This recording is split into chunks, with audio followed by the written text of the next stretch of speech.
Hello everyone, I am very glad that you're joining this story. Subscribe, like, and comment. Enjoy the story, smile more often. I still remember the way the air smelled that day, faintly like cut grass and hot pavement, with just a hint of the exhaust from the neighbor's old lawnmower sputtering through the yard. It had been a long shift at the clinic, and all I wanted was to get in my car, crank the AC, and disappear into some mindless music on the way home. I remember walking toward the curb, keys in my hand, already picturing the quiet ride ahead. But the space where my car should have been was empty, just a glaring patch of cracked concrete and oil stains left behind, like the ghost of something stolen. I stood there for several seconds before my brain caught up to what my eyes were trying to tell me.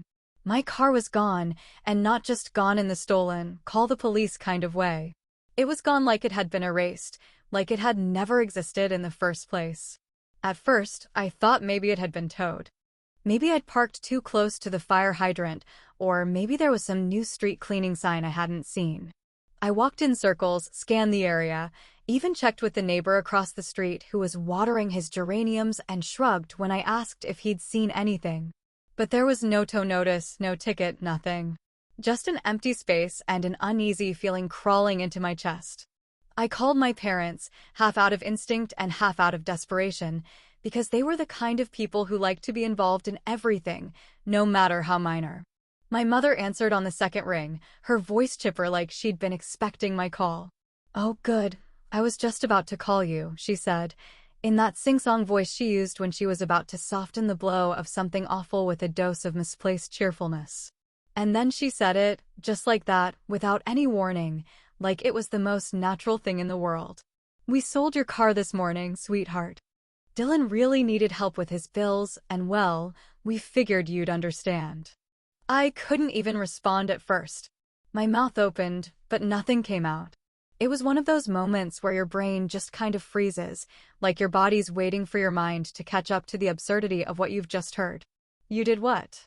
I asked finally, my voice low, flat, deadpan, because I knew if I let even one drop of real emotion slip through, it would come out as a scream. "Your car," she said again, like I hadn't heard her the first time. "It's not like you don't have us if you need a ride.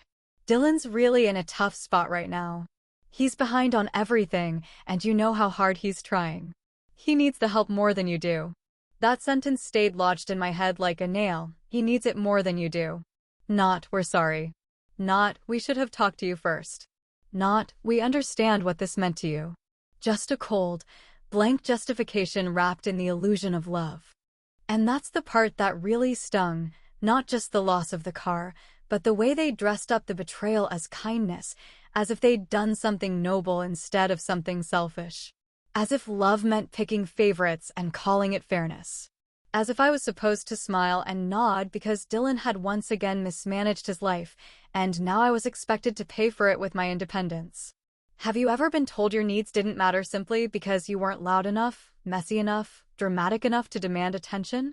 Have you ever been the reliable one, the one who holds everything together, and still ended up being treated like you're the extra, the backup plan, the afterthought? Because that's what it felt like. That's exactly what it felt like. I was the dependable daughter, the steady one, the one who always figured things out without needing bailouts or interventions. And somehow, that made me less important. Somehow, that made it okay to take from me without asking, to decide that what I had didn't belong to me anymore the moment my brother fell behind on his bills again. I didn't argue. I didn't yell. I didn't cry, not then.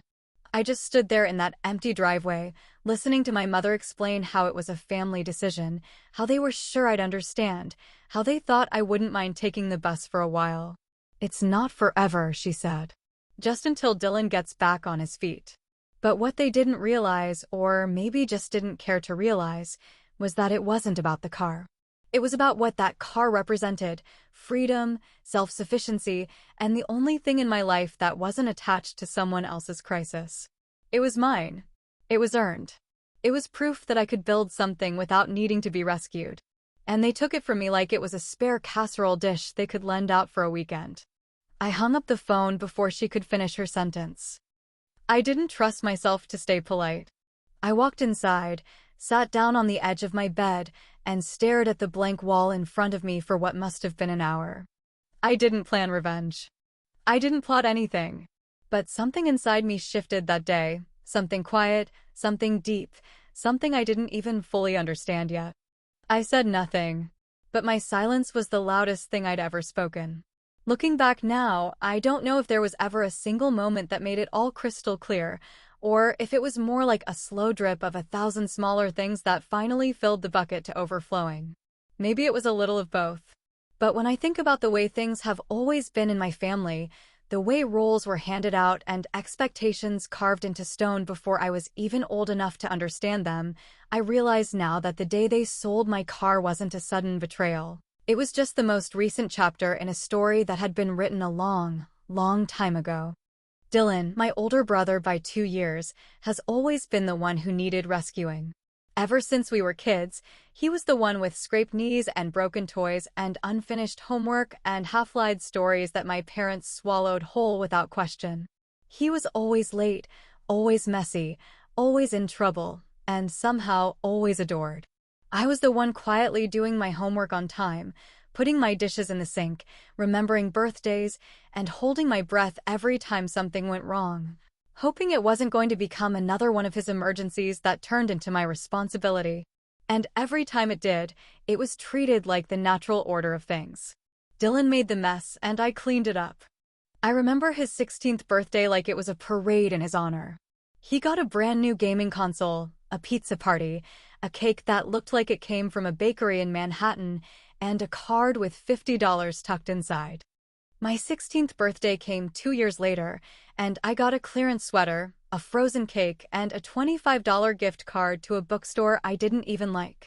My mother had said, we just had to tighten the budget a little this year, but then a week later, Dylan crashed his bike into a parked car, and they found money to replace it overnight. I stopped asking questions after that. I just learned to keep my expectations low and my gratitude high, because anything more than that made me sound ungrateful, or worse, selfish. College was another wake-up call, though I didn't realize it at the time.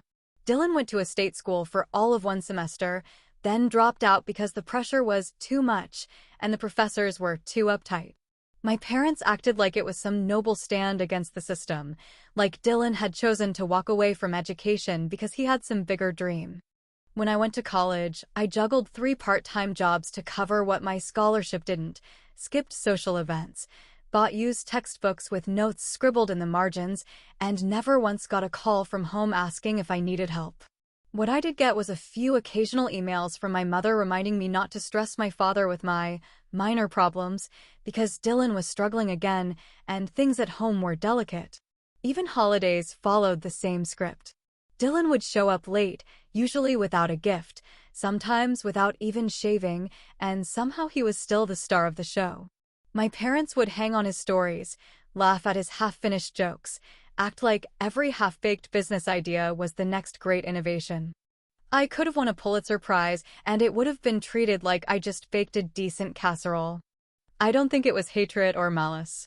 I think it was something worse, dismissal wrapped in familiarity. I was reliable, dependable, invisible. They called it strength, as if being self-sufficient was an excuse not to notice me. That word, strength, became a sort of shield they used to justify everything. Every time I asked for even a sliver of attention or acknowledgement, it was the same answer: you're stronger. You don't need the same kind of support. You've always had your head on straight. It was meant to be a compliment, I think. But all it ever did was push me further into the role I never asked for, the responsible one, the caretaker, the background character in my own family's story. Even when Dylan was in and out of jobs, in and out of debt, in and out of relationships that exploded like cheap fireworks, they never stopped treating him like the center of gravity. My father would say, he's just finding his way, while I sat quietly at the table, already having mapped out my own path brick by brick, alone. My mother would say, he's sensitive, he just needs more time, as if I wasn't allowed to be sensitive, as if my ability to function independently meant I didn't have feelings at all. And maybe the worst part is, for a long time, I still hoped. I hoped they'd notice. I hoped one day I'd do something so remarkable they couldn't ignore it. I hoped that if I just kept being good and kind and hardworking, they'd finally look at me the way they looked at Dylan, full of pride, full of softness, full of unconditional affection. But that hope is what broke me in the end. Because you can only wait so long for people to see you before you finally accept they never will. And on the day they sold my car without even asking, that last thread of hope snapped quietly inside me. It didn't scream or shatter, it just disappeared. And I knew then, without a doubt, that I'd never be seen the way they saw him. I think there comes a point in life when you stop expecting apologies, not because you've forgiven anyone, but because you finally understand they're never going to come. After the day my parents sold my car and called it a loving decision, I didn't scream, I didn't cry, and I didn't beg them to make it right. Instead, I did the only thing I've ever known how to do: get to work, dig in, and solve the problem myself. Not because it was fair, but because waiting for fairness from people who've never shown it is just another way to stay broken. I took on a second job, something small but steady, delivering orders for a local pharmacy in the evenings after my regular shift at the clinic. I walked the first few weeks, took buses in the cold, timed routes like a chess player plotting every move in advance. I didn't complain, not out loud anyway. I didn't share my struggle with anyone because I already knew how the story would sound, like I was overreacting, like I was making things dramatic, like I should have just been glad I had parents who helped their kids. Even if that help only ever flowed one direction. While Dylan kept stumbling through life with everyone catching his fall, I picked myself up in silence and kept moving. I started saving in a cheap tin box I kept under my bed, the kind that rattled a little when you picked it up and reminded you what discipline sounds like. I skipped dinners out, clipped coupons, and learned the kind of financial discipline you only develop when you've been burned by people you trusted. Every dollar felt like an apology I was never going to get, so I made it count. 3 months later, I bought another car. Nothing fancy, just a scratched-up sedan with a dented rear bumper and a rattle in the engine that I prayed wouldn't get worse. But it was mine. Bought with my money, my work, my sweat, and my silence. And when I sat in that driver's seat for the first time, turning the key and hearing the engine sputter to life, I didn't feel victorious. I felt resolved. I felt changed in a way I couldn't explain. Because it wasn't just about replacing what I'd lost, it was about reclaiming something they never should have taken from me in the first place. I never told my parents I bought a new car. I didn't bring it by the house. I didn't send a picture. I didn't give them the satisfaction of thinking they had any part in it. I didn't want their half-hearted praise or their sideways compliments about how I was always so resourceful. I didn't need them to see it. I just needed to know I'd done it without them. Because that car became something else entirely, a symbol of what I could build when I stopped expecting anyone else to care. I started to build a life that didn't revolve around guilt or family obligation. I found a better apartment in a neighborhood that wasn't fancy but didn't smell like broken promises. I threw myself into my work, got promoted, started saving for real this time, not just survival money, but future money, power money, money that meant I'd never have to ask anyone for anything again. I learned how to fix small things under the hood, not because I loved mechanics, but because every bolt I turned reminded me I was never going to be caught off guard again. I built walls not out of anger, but necessity. Not out of revenge, but self-respect. Still, every time I turned that ignition key, I remembered that silence. The silence on the other end of the phone the day they told me my car was gone.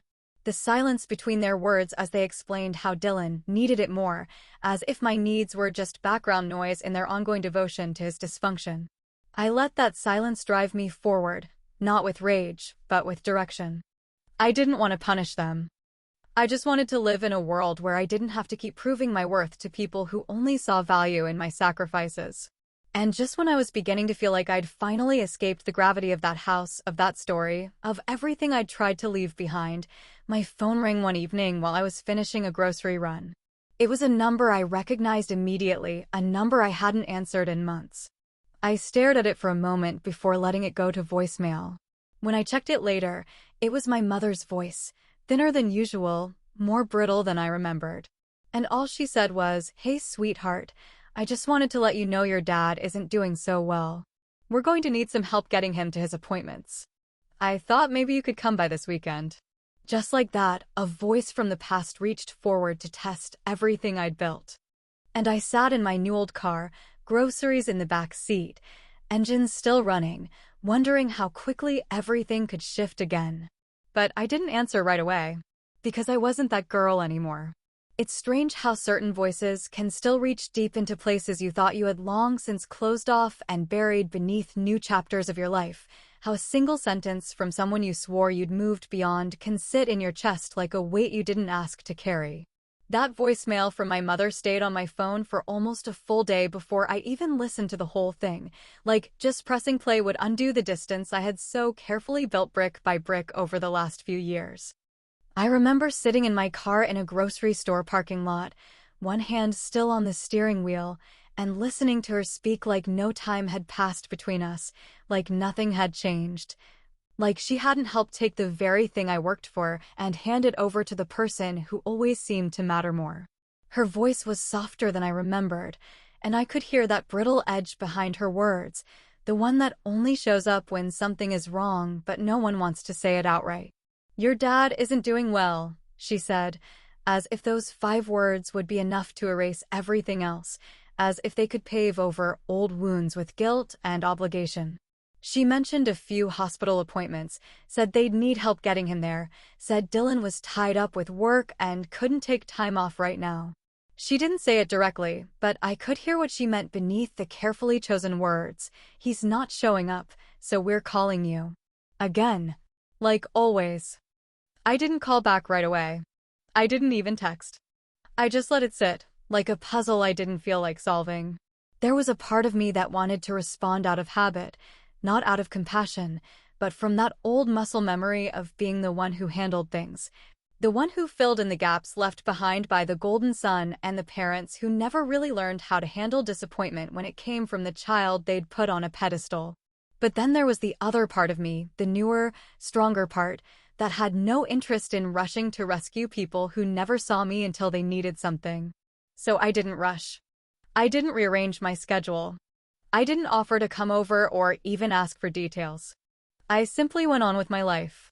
I went to work, I took my evening walk, I made my own dinner, and I didn't let myself feel guilty for not immediately reacting to the same people who never once asked if I needed anything when they stripped me of something that meant everything to me.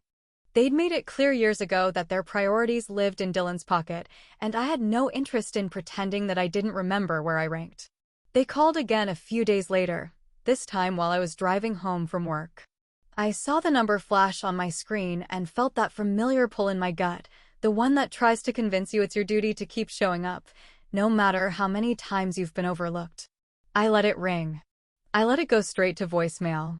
And when I finally listened to it, it was my mother again, more insistent this time, but still polite, like she was hoping good manners would disguise the desperation creeping into her voice.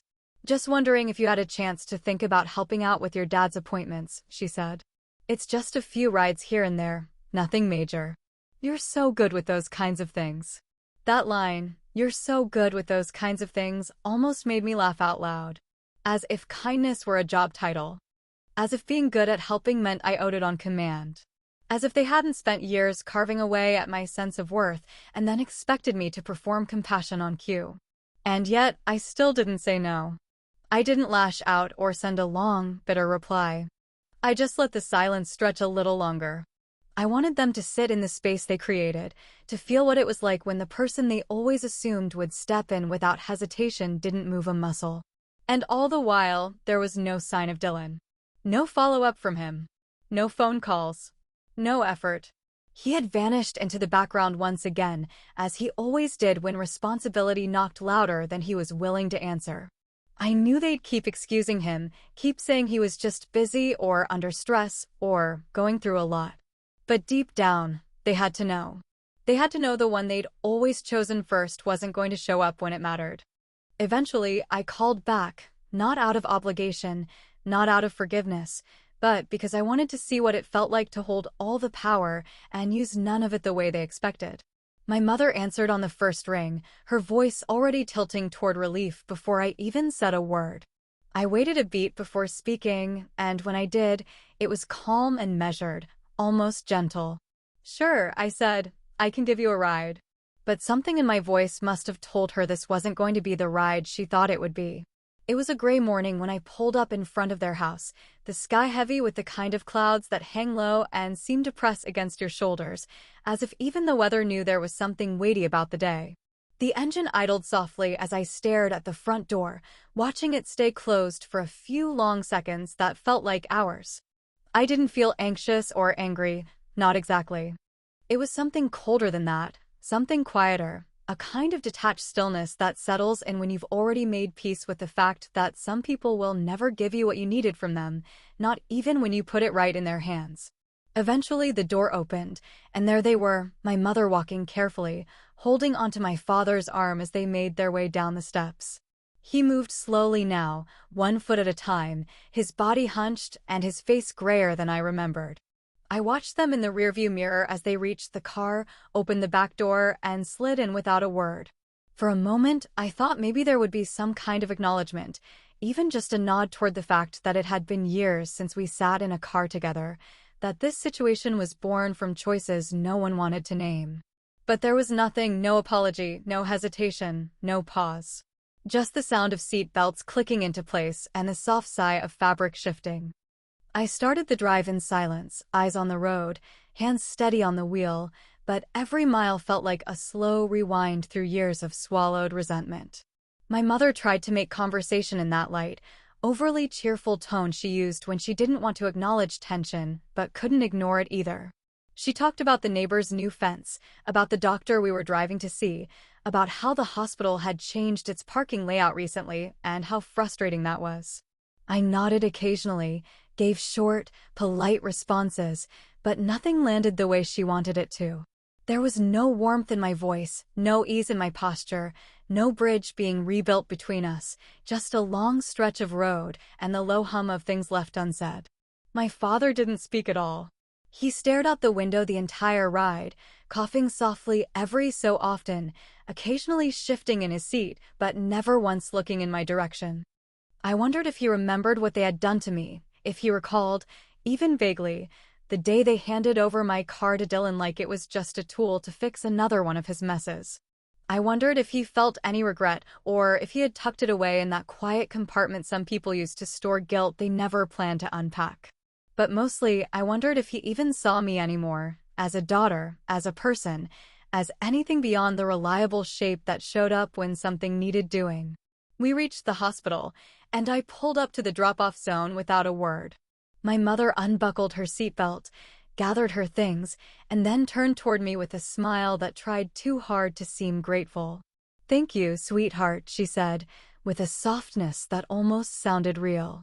My father still didn't say a word, just opened the door, stepped out slowly, and followed her into the building. I didn't respond. I didn't say, "You're welcome," or "anytime," or even "goodbye." I just waited for them to close the door and then drove away, hands tight on the wheel, eyes fixed straight ahead. It wasn't anger burning in me, it was something harder, something that had dried up and calcified over time. Because if that ride was supposed to heal something, it had done the opposite. It had shown me just how deep the divide had become, just how far I'd driven from the person who once would have bent over backward to please them. Later that evening, my phone buzzed with a new message, the screen lighting up with a name I'd memorized years ago, but now felt foreign every time it appeared. It was my mother again, this time in a text, short and simple and wrapped in polite expectation. "Can we count on you again next week?" I stared at the words for a long time before setting the phone back down on the table without replying, already knowing the answer, but not quite ready to say it out loud. Because they thought it was just a ride. But it never really was. The next week came with that same quiet rhythm that life always carries when you're not actively waiting for anything, when you're just moving forward through your days without checking over your shoulder anymore. I had no calendar reminder for them, no alarm set, no mental note scribbled on the corner of my mind. Still, part of me knew they'd reach out again. It was always only a matter of time. And sure enough, right on cue, My phone lit up just before noon on Saturday, the screen flashing my mother's name like a persistent ghost from a chapter one was no longer reading. I was already in my car, halfway across town, headed toward a bookstore I loved tucked in a quiet part of the city where people walked slowly and nobody asked you about family. The sun was out that morning, the kind that warms your arms through the windshield without baking you alive, and the engine hummed steadily beneath my feet like it was carrying me away from everything I'd spent years trying to untangle. When the phone rang, I didn't flinch. I didn't hesitate. I just watched it vibrate once, twice, then settle into silence again. No voicemail followed this time, no message, just that missed call notification staring back at me from the dashboard screen like a question I had no interest in answering. I didn't feel guilty. I didn't feel angry. I didn't feel much of anything, honestly, not because I didn't care, but because caring had become too expensive a currency to keep handing out to people who never once looked at the cost. I had spent years offering pieces of myself in quiet service to people who only noticed me when I wasn't useful anymore, people who knew exactly how much I would give, but never once stopped to ask what it was costing me. And now, here I was, driving through this city in a car I bought with my own damn hands, choosing silence not out of spite, but out of self-preservation. At the next red light, I rolled the window down slightly, let the spring air fill the cabin, and breathed in deep for no one but myself. I wasn't angry at them, not in the way I used to be. That kind of fire had burned itself out years ago. What I felt now was something colder and cleaner, something that didn't ask to be understood or validated. It was just clarity. It was the unshakable knowledge that I didn't owe them anything anymore, not my time, not my voice, not my compliance wrapped in politeness. For the first time in my life, I was allowed to drive past the guilt, past the obligation, past the role they'd written for me that I never agreed to play. I didn't answer the call, and I didn't turn the car around. I didn't compose a text with excuses or explanations or soft words meant to cushion a truth they still refused to see. I just kept driving. Past the exit that would have taken me to their house. Past the hospital where I once dropped them off without a thank you that meant anything. Past the idea that being a good daughter meant being a silent one. I didn't say no, but I didn't need to. Some decisions don't require a raised voice or a slammed door or a dramatic goodbye. They just require you to keep moving in the direction of your own peace. Later that night, I saw another message waiting, short and familiar in tone. We were hoping you'd be here today. Dad's next appointment is on Wednesday. Can you make it?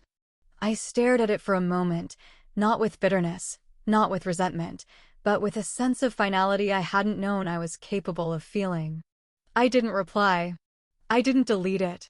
I just let it sit there like a monument to a version of me they no longer had access to.